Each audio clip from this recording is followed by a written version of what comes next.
Në konferencën për mediat këtë të hënë, kryedemokrati Sali Berisha u ndal për të analizuar platformën më të re të prezantuar nga kryeministri Rama si një model për të përmirësuar komunikimin me qytetarët. Për Berishën, pasqyrë Albania nuk është gjë tjetër veçse mashtrimi i radhës, njëjtë sikurse sipas tij Rama ka bërë edhe me platformat e paraqitura më herët, duke shtuar se ajo nuk është gjë tjetër veçse justifikimi i dështimeve të qeverisjes. Pasqyra e Edi Ramës është mashtrimi i fundit i tij, sepse siç e shihni është i rënuar. E vërteta do ta pranojmë se kjo protest ja greu, ja ka gryer shpirtin, e ka boshatise, e ka zvetnuar.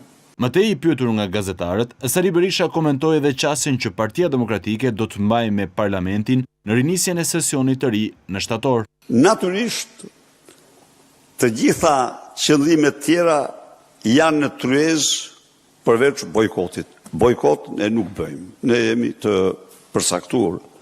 Në qoftë se nuk shkojmë një seancë, nuk marrim pjesë 2 seanca, këto janë bojkote, është një krejt tjetër, por ne vendim për të larguar nga parlamenti nuk marrim. Përgjatë kësaj konference, një vëmendje të veçantë kreu i Partisë Demokratike, Berisha i kushtoi edhe procesit të riorganizimit të partisë me fokus digitalizimin.